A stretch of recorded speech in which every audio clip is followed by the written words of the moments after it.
नमस्कार, आप सभी का स्वागत है मिशन जॉब स्टडी के यूट्यूब चैनल पर। उत्तर प्रदेश में सरकारी नौकरी खत्म करने की तैयारी। अब जो भर्ती होगी आपकी संविदा पर होगी।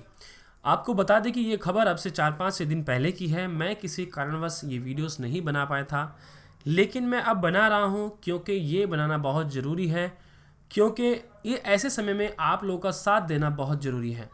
ठीक है, चलिए देख लेते हैं क्या है।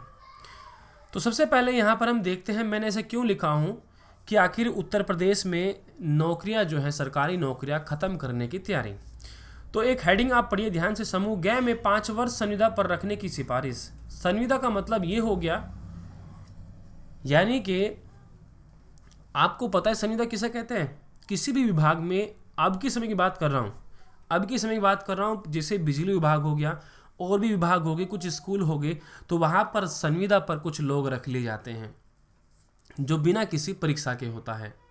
ठीक है, कुछ की वहाँ पर सेटिंग हो जाती है, मान लीजिए थोड़ा बहुत पैसा देते हैं और वो लग जाते हैं, और तनख्वाह भी वही होती है बिल्कुल जैसे प्राइवेट, जैसे किसी मजदूर जैसी, है ना।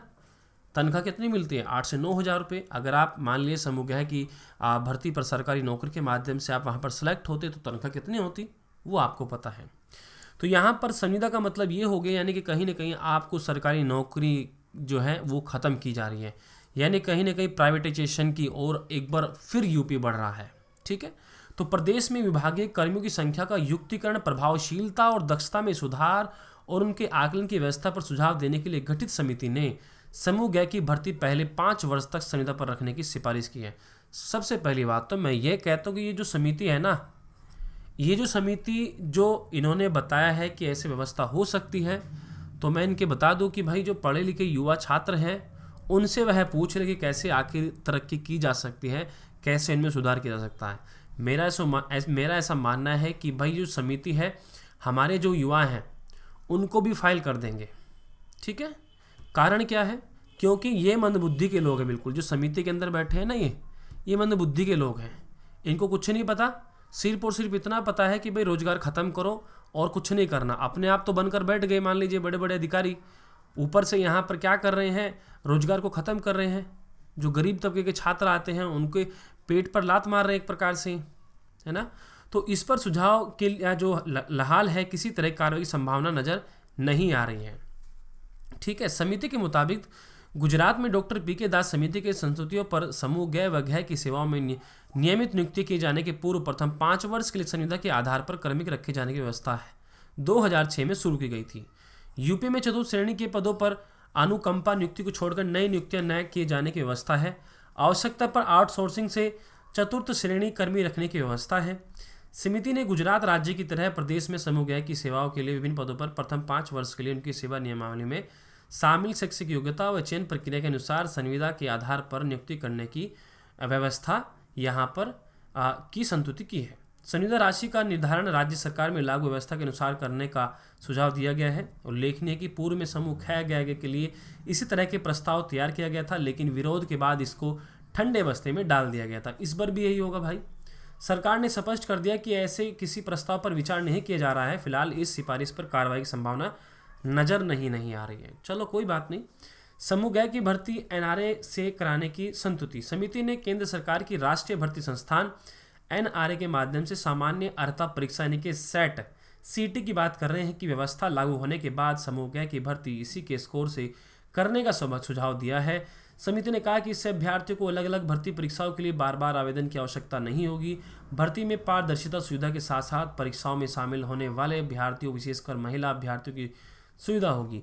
उन अभ्यर्थियों के लिए समान अवसर उपलब्ध होंगे जो आर्थिक कारणों के विभिन्न परीक्षाओं में शामिल होने के निर्धारित केंद्रों तक की यात्रा नहीं कर पाते। बताते चले कि सरकार केंद्र की एनआरए व्यवस्था लागू होने की तक द्विस्तरीय परीक्षा प्रणाली लागू करने का फैसला कर चुकी है। अकेडमी आपको all UP state exam preparation करा रहा है, जहां पर आपको मिल रहा है daily live classes, live test, quiz और पहले से पूरी क्लासेस का शेड्यूल और अनलिमिटेड क्लासेस देखने का मौका। आप मोबाइल से घर बैठे कहीं पर भी पढ़ सकते हैं। प्रत्येक कोर्स का चौथा सेशन आपके लिए डाउटिंग सेशन होगा, जिसमें आपके डाउट को क्लियर किया जाता है। इसी के साथ यहाँ पर UP SSC lower foundation batch course भी 26 जनवरी से स्टार्ट हो रहा है। यूपी PCS, यूपी लेखपाल, यूपीएसआई, RO आदि ये सभी जो है बैच कोर्स चल रहे हैं, जिनको आप जाकर देख सकते हैं।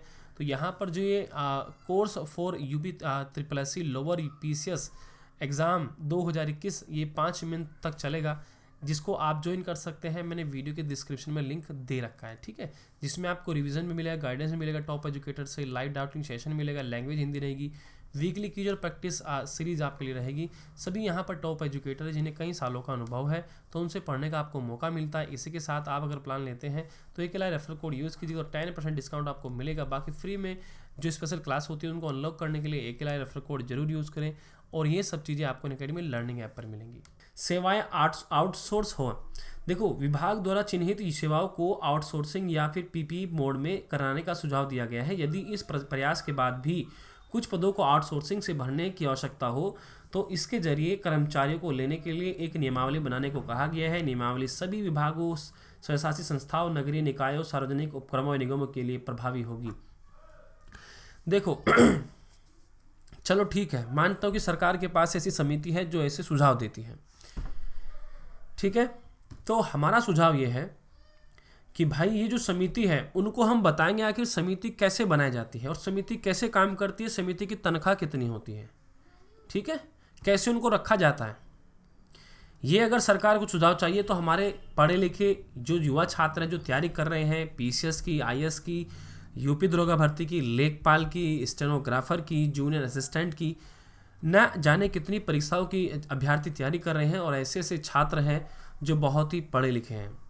तो मैं यही कहूँगा, देखो यहाँ पर अंत में कि भाई ये जो गुजरात मॉडल अपनाना चाह रहे हैं तो ये गुजरात मॉडल गुजरात में ही रहने दो, ठीक है, हम यूपी में रहने वाले हैं तो यूपी को अपने तरीके से चलने दीजिए।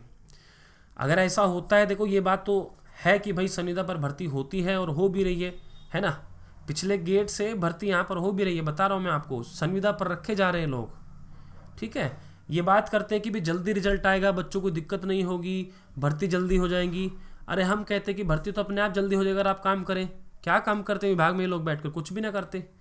एक चुनाव, देखो भारत की जनसंख्या कितनी है, 125 करोड़ भारत की जनसंख्या है। 125 करोड़ का जब मान लीजिए उसमें से जितने लोग भी आवेदन करते हैं,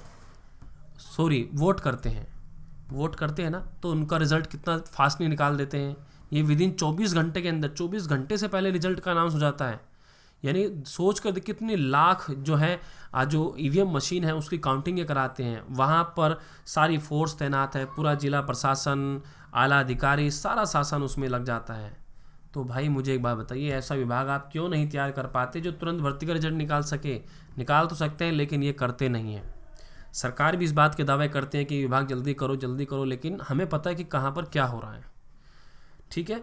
तो ये जो बातें चल रही हैं, मैं यही कहूँगा, देखो ट्विटर पर हैशटैग के साथ अपना विरोध दर्ज करें। बच्चों ने अपील भी की है जो यूपी पीसीएस, यूपी SSSC की तैयारी करते हैं या फिर दरोगा भर्ती की, उन्होंने ये अभियान छेड़ रखा है ट्विटर पर, तो आप भी उसका हिस्सा बने, ठीक है। बाकी इसके बारे में आप क्या कहना चाहते हैं अपनी कमेंट सेक्शन में राय जरूर दें।